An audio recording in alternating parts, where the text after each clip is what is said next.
UFC 300 will, of course, be April 13th.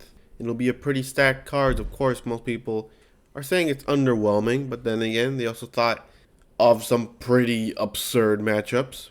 But whatever, it's a decent card. Not decent, it's a great card. Nonetheless, of course, I'm not interested in all the fights. We're not going to be talking about all of them, but I am going to name the ones I am interested in. Davison Figueiredo, the former flyweight world champion, will take on Cody Garbrandt. And the next one, which is a few fights up, weirdly enough, actually not that one, is Bobby Green, who's taking on Jim Miller. Of course, who is Jim Miller? A man who has fought at UFC 100, 200, and if he doesn't get injured, will fight at UFC 300. I don't even know why he's so low. I'm not saying he deserves to be on the main card, but damn, at least featured prelims or something, bro. This dude's fought on all of them. He deserves respect. I'm not interested in the fight, but he deserves respect. And of course, Calvin Kattar will be taking on the former bantamweight world champion Aljamain Sterling. And of course, one fight up, the former light heavyweight world champion, coming off of the loss to Alex Pereira, Prochazka will be taking on Alexander Rakic. Bo Nickel, not too interesting. We'll skip that guy. And Charles Oliveira, the former lightweight world champion, will take on the rising up-and-comer Armin Tsarukyan. And of course, in the lightweight bout, which is actually one of the most anticipated bouts of the evening, Justin Gaethje will be taking on the former featherweight world champion Max Holloway for the BMF belt. Weirdly enough, they're advertising it as a legitimate title fight. 3 title fights. No, there isn't. There's only 2. And one of them is Weili Zhang will be defending her strawweight world championship against Joanna Yan. Very interesting fight. And of course, the main event. Most people are saying it's a little underwhelming. I say it's a great fight. Okay, well now people are coming towards it. They're coming around to it. Alex Pereira, the former middleweight world champion, will be defending his light heavyweight world championship for the first time up against the former light heavyweight world champion Jamal Hill. That's right, Jamal Hill held the belt before Alex Pereira, but just like many light heavyweights before him, something happened to him. He broke his leg, so yeah, he wasn't able to defend it. He wasn't able to do anything, but now he's back, ready to kick some ass. But of course, Cody versus Figueiredo. I'm not saying his last name. Figueiredo is Dios de Guerra. Weirdly enough, the God of War. 22 wins with 3 losses. 9 wins by way of knockout. 8 wins by way of submission. And 5 decisions. A very well-rounded opponent. He is, at the age of 30, he is 36, so he is old. But in his last fight, he has shown he's still got a lot left in the tank. Of course, 3 losses, 1 by KO, 1 by submission, and 1 by decision. Of course, weirdly enough, 2 of them came from, of course, the former flyweight world champion, Brandon Moreno. Of course, it includes one of the draws. Of course, he got KO'd by Moreno by getting hit with, the side of a thumb. I don't know. All I know is if you get hit by that shot, yeah, your eye is done. He lost to him via submission as well.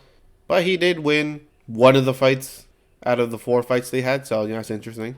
Of course, he is coming off of a unanimous decision win against Rob Font for his bantamweight debut. Very nice win.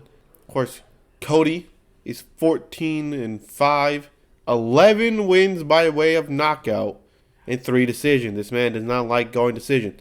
Of course, his name is No Love, as you could tell. A lot of knockouts. He don't love his opponents. 5 losses. He doesn't like seeing the end of fights, basically. He has 4 losses by way of knockout and 1 decision. So, hey, any Cody fight, damn well it ain't going decision. Of course, he is coming off of a 2-fight win streak against Trevin Jones and Brian Keller, whatever, right? He lost to Kai Kara France, Rob Font, which actually was the guy that Figueiredo beat. But whatever. Pedro Munoz, TJ Dillashaw twice, and that's about it. Well, up until amateurs, right? Thing is, these guys have power. Cody has a lot more than Figueiredo, but Figueiredo still got that power. He moved up. He looks a lot more healthier at this weight class. Definitely showing something. But of course, the main reason why people are saying Figueiredo's going to win is simple. Cody looks like he don't have a chin. So, yeah.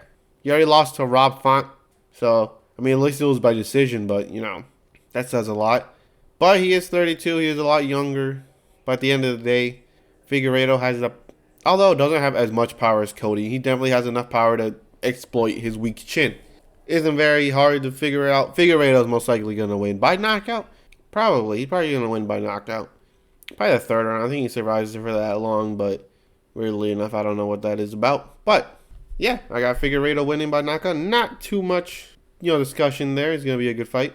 Next, of course, is all the way up to Kattar versus Aljamain Sterling. Of course, his name is the Boston Finisher. He does not live up to his name, but whatever. He has 23 wins, 7 losses, 11 by knockout, and 2 by submission, and 10 by decision. More of a knockout artist, not really. He's definitely average in terms of finishing, but whatever. And of course, 7 losses. 1 by knockout, 1 by submission, and 5 by decision. He's very hard to put out. But can Aljamain Funkmaster Sterling get it done? Of course, he is 23-4. He has 3 wins by way of knockout. Very little. 8 by submission and 11 by decision. He has 1 by other. Of course, people know what that one's about. He has 4 losses, 2 by knockout, and 2 by decision. Of course, one of them, we all know where that one came from. What about his other losses? Of course, he's coming off of a loss to Sean O'Malley via knockout. But he is moving up. Once again, like the other former champion, he definitely looks a lot more healthier at this weight class. Or should be anyways. We haven't seen him in action, but he should be. Of course, he lost to the other guy by knockout. That was very, very long ago. That was Marlon Moraes back in 2017. Of course, Aljamain is 34, but you can barely see it. Whether or not he takes the loss well, Sean O'Malley, I think so. I think he moved on. He's looking for bigger and better things in the featherweight division. And of course, I got Aljamain Funkmaster Sterling getting it done via submission, second round. Of course, Kattar, you look at who he's fighting. He's actually off of a 2-fight losing streak. So definitely is going to be easy pickings for the Funkmaster. I got Aljamain Sterling winning via submission. Let's throw a curveball in there. Let's say twister. Aljamain Sterling via twister. Second round. Let's get it. Of course, the next fight. Prochazka is actually the underdog in this fight. 29-4 with 1 draw. Of course, we know where his most recent loss came from.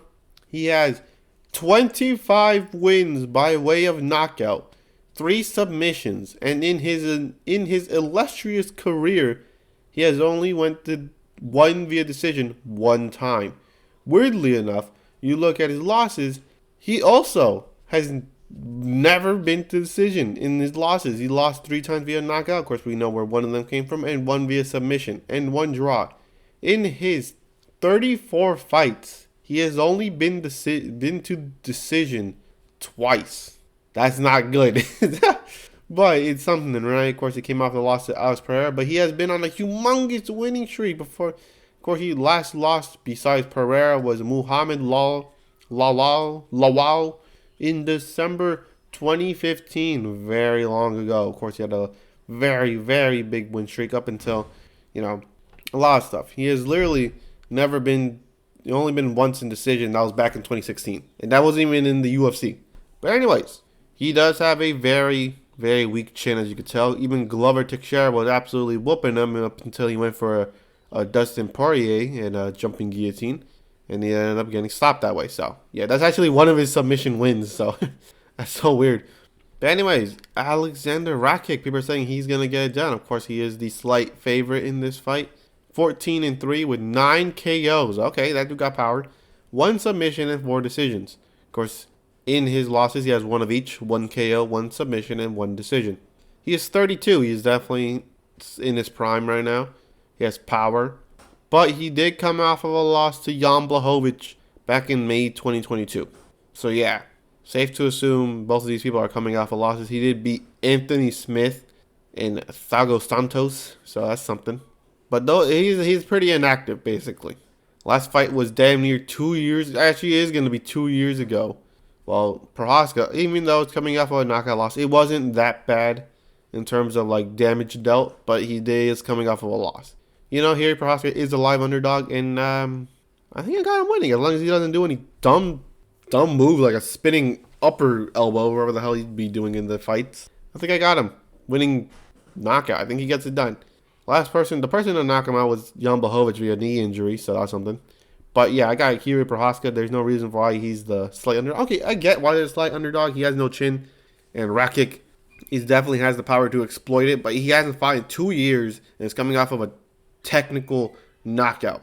So yeah, it's not screaming like Rakic has everything he needs to win this fight. I got here Prochazka winning, and I'm going to make some decent cash on that. You know what I'm saying? Decent cash. I am putting a parlay, by the way. I'm going to put the parlay on. I already got Figueiredo and Sterling. Now we're going to add Hiri Prochazka. Very, very nice. I think I'm about to make $2 billion. I'm about to bet the house. Of course, the next fight is I don't want to say most controversial one, but definitely a one where people are talking a lot. Of course, it's Charles Oliveira versus Arman Tsarukyan. Of course, Charles Oliveira, just like Hiri Prochazka, is the actual underdog in this fight.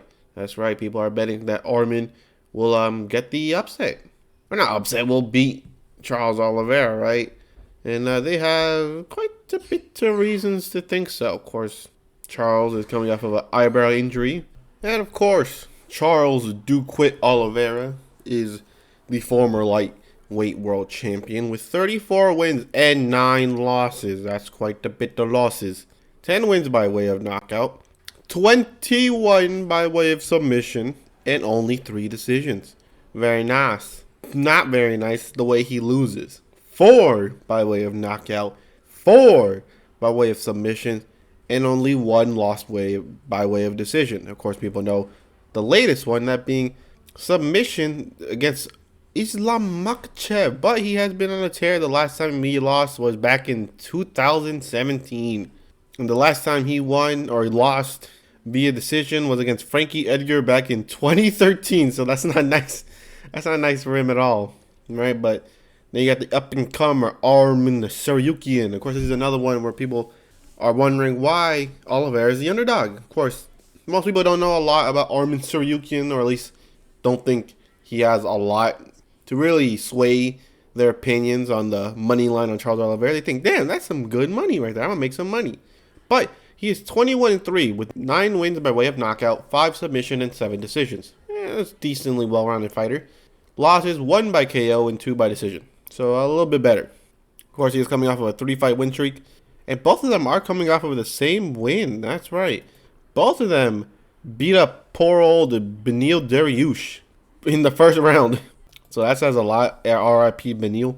But, like I said, he lost to Garbrandt back in 2022 via decision.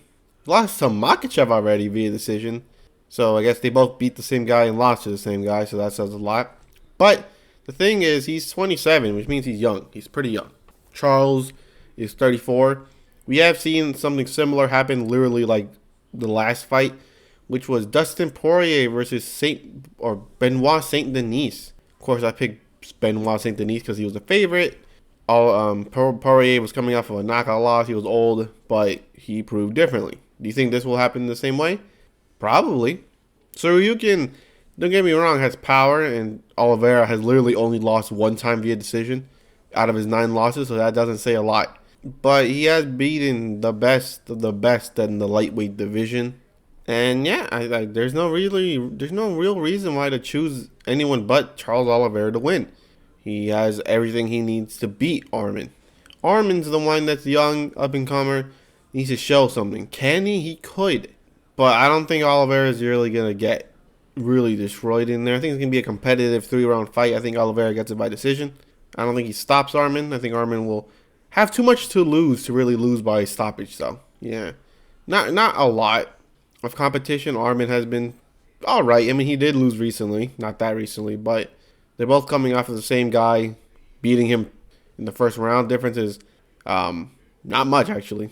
But the co-main is what everyone's really interested in. Of course, Justin Gaethje, a.k.a. the highlight, is 25-4 with 20 wins by way of knockout, 1 submission, which is weird, and 4 wins by way of decision. He has 4 losses, 2 by knockout and 2 by submission. He has literally never lost via decision. That's not a good thing. And he's 35. So of course, he is coming off of the head kick KO against Dustin Poirier. He lost to Charles Oliveira, Khabib, Eddie Alvarez, and Dustin Poirier, a.k.a. the best of the best, the former champion, Well, many people believe the best lightweight to never win a belt in Dustin Poirier. He lost the champion again and lost to another champion. He literally only loses to champions. Max Holloway, on the other hand, has more losses. 25 wins and 7 losses. Of course, Max blessed Holloway. Of course, United States. Very nice. 11 wins by way of knockout, 2 submissions, and 12 decisions. So not the biggest power puncher, although he did come off of a knockout win against the Korean Zombie. 7 losses. Only 1 by submission. All the rest by decision. Obviously, he's known to have a granite chin. What's that loss from, obviously, submission? It was obviously Dustin Poirier. That's right, they fought the first time back in 2012. That was 12 years ago. He was 20 when he fought Dustin Poirier, and he's like 30. So he was 24. Dustin Poirier was 24 while he was 20. That's a huge difference in age. But he is now 32, the former champion. Of course, 3 of his losses all came by Alexander Volkanovski. Competitive, wins, or competitive losses, right? Well, 2 of them weren't. But he has been basically beating up everyone but the champion. So, Kattar, the guy that's fighting Aljamain Sterling, he lost to Holloway. So that's something. He beat Ortega, Aldo, Pettis, all these other, Charles Oliveira back in 2015. But he lost to Conor McGregor. That's right, 2013. The first loss he ever had was by stoppage. He never lost by stoppage ever again. But this time he's fighting one of the biggest punchers in the UFC, in Justin Gaethje. But someone made a very good point, because the second Dustin Poirier fight, which he lost via decision, was a kind of last minute affair where people say that he dirty bulked up to lightweight, which could make sense when you look at recent pictures from the second Poirier fight and how he looks now. Of course, lighting is definitely up there in terms of reasons. He looks a lot better than he did before. He's 32. He's a lot older. He definitely has a lot more experience, because the last loss to Poirier, aka the last time he was in lightweight, was 5 years ago. He was 27. Now he's 32. He's definitely a big boy now. Of course, both of them are not being too much criticized, too much criticism. But they are saying, they both gave up a title shot to fight each other. Of course, Max Holloway, was kind of supposed to be given the Poirier fight because he lost to Volkanovski 3 times, so they weren't just going to throw him in there again.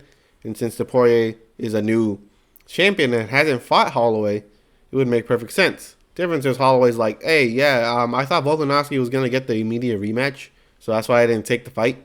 So, even if he did lose, I would expect a rematch. Of course, Justin Gaethje just took it. Not really much people left, and also Makhachev doesn't really fight in between Ramadan. So, of course he's not going to just sit out for a while. He's fighting Max Holloway. Of course, Justin Gaethje is pretty chinny, a little bit. He was dropped against Oliveira. Not Khabib, not too much. Poirier and Alvarez. The difference is Alvarez and Poirier, they some tough dudes. They some strong punchers. Max Holloway is not really that comparable to them. Of course, but Holloway has taken punches from, of course, Poirier. But people are saying this is where his chin might break. Do I believe that? No. Holloway will be at his 100% in lightweight. He will be given enough time to study Gaethje. I like Gaethje. But I think Holloway's just constant output and constant pressure, if he does it anyways, will be too much for Gaethje. I do genuinely think Max Holloway will stop Gaethje. I think he just outworks him and drowns him. I mean, the same thing was happening with Poirier in the second fight up until he got head kicked. But then again, like I said, that's Poirier, right? Poirier basically doesn't lose to anyone unless you're the top guy. But I do think his work rate and his cardio will be too much for Gaethje. I think Gaethje can get some good shots in, but it depends how he takes the first punch. Obviously, if Max Holloway literally eats it, Holloway's knocking him out. I'm sorry, Gaethje's not going to win. But of course, if he gets rocked, obviously Gaethje's going to win. But I'm banking on the fact Holloway's chin will survive, and he will be able to outwork Justin. Of course, neither of these guys are submission artists, so none of them are going to take it to the floor. They're going to fight their heart out. Respect to these guys if it ends up being a war. But I do think Holloway takes out Gaethje in the 3rd round. Or I guess the last round, right? This is a 5-round fight, right? Yeah, I think so. Of course, co-main event, Weili Zhang, a.k.a. the strawweight world champion. Looking nice. Magnum. I don't know what that means. It's 24-3. 11 knockouts, 8 submission, and 5 decisions. Definitely a lot more on the technical side. A well-rounded fighter. One loss by way of knockout. We all know where that one came from. That was to Rose Namajunas via head kick. Of course, the other decision was, of course, to Rose Namajunas. The last time she lost was the literal first time in her professional career back in 2013. So obviously, she's been absolutely a dominant champion up until facing Thug Rose. But of course, the challenger, Joanna Yan, of course, is 18-3. 8 knockouts, 1 submission, and 9 decisions. Obviously, not as a finish artist like Jang or Jang. She has 3 losses, 1 of each, 1 by KO, 1 by submission, and 1 by decision. She lost to Carla Esparza via TKO, Marina Rodriguez via split decision. The first time she lost was back in 2010. Very nice. Not nice because she lost, but you get the point. But she has been decently doing well. First round, she's coming off a first round KO win against Jessica Andrade in the Sterling Cejudo undercard. Very nice. But the thing is, anyone going to believe Zhang is going to lose? They're both, like, older, but then again, for some reason, women, like, age slower than men. I guess. I don't know. Women be fighting at the age of 40 and still be, like, whooping ass. I'm like, damn. My guy, Zhang, Wei Zhang winning via this dominant decision once again. Not really too much of a, breakdown. She's going to win. She's going to outwork her. Even if it is going to be a boring decision, it's just going to be a dominant decision. A win's a win, like they say. But anyways, the main event of the evening. That's right. 2 hard-hitting light heavyweight champions, or former champions at the point, will be duking it out. Of course, you have Alex Poatan Pereira being 9-2. That's right. Only 11 fights and claiming the middleweight and light heavyweight world championship. Of course, not at the same time. And he did lose it. It doesn't matter. He got the championship. 7 wins by way of knockout and only 2 decisions. His 2 losses have come by way of stoppage. Of course, that being the Adesanya and his first, professional UFC fight, which was back in 2015, where he lost by submission in the last round. Of course, he is coming off of a 2-fight win streak against he's been fighting non-stop former champions. If after the second fight he had on the UFC, he literally fought non-stop future, former, and current world champions. Of course, it started with Sean Strickland, where he knocked him out first round. Of course, he became the future middleweight world championship. Of course, he eventually lost it, but it doesn't matter. He then fought the current world champion, Israel Adesanya, where he TKO'd him in the last round. He then rematched Adesanya, where although he lost, he was still a former champion, so it's still a champion, right? And then after that, he moved up, beat Jan Blachowicz, which was the former light heavyweight world champion. And then he fought Jiri Prochazka for the vacant belt, another former world champion. Of course, now he's fighting his 6th champion. Of course, that being Jamal Sweet Dreams Hill. Don't let his cringy persona fool you. This man, he is him. He has 12 wins and 1 loss. We all know that where that 1 loss came from. That was to Paul Craig, where he got his arm broken. Yeah, it was hanging. Like, ugh. But anyways, 7 wins by way of knockout and 5 decisions. Of course, he is coming off of a pretty big amount of knockouts. His last decision was back in 2020. Obviously being a very long time ago. He is 32. He beat Glover Teixeira for the belt via unanimous decision. Of course, he didn't stop him. But at the same time, people were saying they should have stopped it. Teixeira never had a chance after a certain while. He was just getting whooped for no reason, right? Of course, that's what makes it sweeter against Pereira, because Pereira basically was in Teixeira's corner. He lost. He's going to avenge him, kind of like he did with, I guess they say, Anderson Silva, because he was in his corner when he fought Adesanya, and he avenged him, whatever, right? The thing is, Sweet Dreams is cold. He is cold. I saw an edit of him where he knocked out, of course, the very funny knockout, that being Johnny Walker. He knocked him out in the first round, made him look like he made his legs springs, basically. He just sprung up and just fell, right? But he said, let him sleep on me and let the doctor wake him up. God damn, that's cold as hell. I don't know what he's going to say if he beats Pereira, because that is cold. Of course, a little cringy when I say it, but it's still that. Of course, Pereira is 36. That is very interesting. Of course, we later saw Volkanovski at the age of 35 get absolutely bodied against Topuria, right? Topuria, right? But the difference is Pereira is very young in terms of actual combat age. You know, he only been fighting for like 16 years. That's not a lot compared to other people who start at the age of 15. Not professionally, but obviously amateur fights and all the other stuff. He's definitely young in terms of fighting age. The difference is there really is no difference. He came off of a brutal knockout against Adesanya to win the belt. Obviously, he beat two former world champions to do that. You know, obviously he still had a lot in the tank. You know, it's not like his body's already failing on him. And the only person to beat him via knockout was, of course, by Adesanya, his arch nemesis. They fought him. They fought each other 4 times at the time. Of course, someone's gonna find each other's weakness at that point. But who do I got going? You know, I like Pereira. I like his story. I saw it, the stories, you know, when they were facing each other against Adesanya. I liked it. I liked his come up story. I like it. It's very inspiring. But so is Hill. Hill was never given the flowers that he really deserved as he climbed up the ranks. People were saying, "Oh, he didn't deserve it. He's a average guy. You know, he just won it because of the vacant belt," which may or may not be true because he was supposed to face Hiri Prochazka, but of course he got injured. I mean, so did Hiri actually. But the thing is, Jamal Hill has everything he needs to be Pereira's worst nightmare. Of course, Pereira is known to be the dude that does not know how to block the most basic of boxing, that being the 1-2. And not only that, Pereira has another weakness that most people don't want.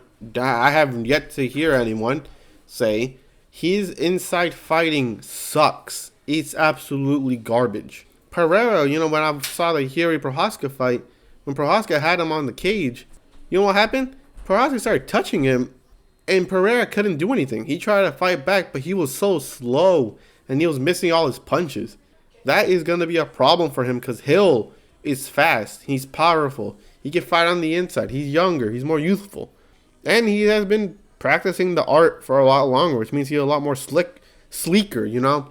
But of course, Pereira, I'm not saying he's not going to win. He is the favorite for a reason. That's because he has two of the strongest, you know, attacks in UFC. Of course, will that be glazing? Maybe a little bit. But it is his calf kick. Of course, they say is the Dutch low kick. Of course, many people will be asking, what does that mean? It means that when he throws it, he does not telegraph it, which means you can't tell that he threw it until it's already hit you. Of course, people are saying Jan Blachowicz, a.k.a. one of the best leg checkers. Of course, Sean Strickland was also a good leg checker. Had big problems checking his low Dutch kick, right? Which will, of course, be a problem for Hill because Hill is not anywhere near as good of a leg checker like Jan Blachowicz or Sean Strickland. Of course, his left hook, that if you leave Pereira to think and for long enough, he will get it done. Of course, he did it with Adesanya. He survived, and he got enough time to land it. Same thing with Strickland. He gave him too much space. He gave him too much time. He wasn't pressing the action, and he got caught with the left hook. Of course, if you're durable like Jan Blachowicz, you could handle those left hooks. Of course, they never really landed too flush on the chin, and not only that, it was high elevation, so obviously they weren't going in with full force. But the problem is Hill has everything he needs. Of course, he is the underdog for a reason because Pereira can stop the fight whenever he wants with the left hook. Let's be honest. But Hill has the best thing. That's a 1-2. That's going to be a free shot for him all night. He won't. Pereira, at this point, the ability to stop a 1-2 is not in his DNA. It's instinct at this point to do what he normally does and just eat it. Which, you know, sometimes works for the sole fact that, you know, he used, because you never find anyone with true power. Of course, Strickland doesn't have too much power. Adesanya did, but he hurt him, but he couldn't finish him. Jan Blachowicz doesn't have that much power. Here, Prochazka is just weird. He barely throws the 1-2. He throws like upper elbows and all that stuff, which is interesting. But yeah, Jamal Hill, I say will get it done. Unfortunately, like I said, I like Pereira, but I gotta go with my countryman, Jamal Hill. I think he gets it done. 4th round stoppage. That's right, 4th. I think he survives enough, right? Like I said, the 1-2 is just gonna be too easy for him to throw 1-2 and getting close for a brawl. Because Pereira does not know how to do that. He does not know how to brawl. When you get in close, he does not know what to do. He can't land his punches. It's like he panics. Like he's just spamming buttons at that point, right? Of course, the calf kick will be what Hill has to look out for the most. For sole fact that he doesn't know if he's going to throw it. Because, like I said, not telegraphed. But, of course, Pereira's low Dutch kick has definitely been something everyone's been looking out for. Whether or not they could block it is a different story. I fancy Hill's chances. Of course, if I were to rank all the underdogs on this list that I talked about in terms of who I believe can actually get it done, it will be Fury, dead last. I do think he has the highest chance of actually losing because of his weak chin. Next is Hill. To be honest, although I am picking him to win, I say he could be Pereira's worst nightmare. Pereira is too powerful to ever just be counted out. It's just that simple. When you have the great equalizer, like many people say, like Pereira does, it's going to be hard to really count him out. But I do think Hill, if he's smart in there, he can get it done by stoppage. Not only that, of course, the top one, which is most likely going to win, is Charles Oliveira. He's fought the best of the best in the division. He has come back, won again. And Tsarukyan, don't get me wrong, has some great grappling, but it's just not going to be too threatening for someone like Oliveira. Especially with not really much great striking ability to go with it. Of course, all these guys are underdogs for a reason, as they, I don't know, just youthfulness, power is not on their side. Of course, even if it is, their defense sure is not. Like I said, Pereira has piss poor defense. I mean, if someone saw Jan Blachowicz literally throw the weirdest combination of punches and they all landed. Here he was out here spamming buttons and random combos on the cage, and he was landing. Like I said, Hill, 1-2 is going to be money for him. He's going to get in close. He's going to start bullying Pereira. Pereira won't know what to do. He won't have it. Don't get me wrong. Even if Pereira doesn't have too much leverage, like in the Fury fight, he still knocked him down, right? I don't think Hill's just going to bum rush him like that. I think he's going to do something different. And like I said, I got Hill by stoppage. It's just how it goes. I'm just saying. But anyways, that's the end of the video. You got different stories. Like, it's always easy to pick the favorites because I see people saying, oh, I'm choosing these guys to win, and they're all favorites. Like, oh, wow. Took so much brain power for that. Get out of here. Right. But anyways, yeah. If I will make a parlay, I'm definitely not putting Hiri on it. I don't trust him. I don't trust Hiri. I'm putting Jamal, though. Matter of fact, I'm not even going to bet on the fight because it's like Hiri has a huge chance of winning, but also a huge chance of losing. So, yeah. Like I said, I got Hill bringing the belt back to the United States. Going to be a very interesting fight. Hill has to watch out for the calf kicks, but that's about it. But anyways, like I said, hope you enjoy this video, and next video, I don't know what it'll be, but catch you in the next one.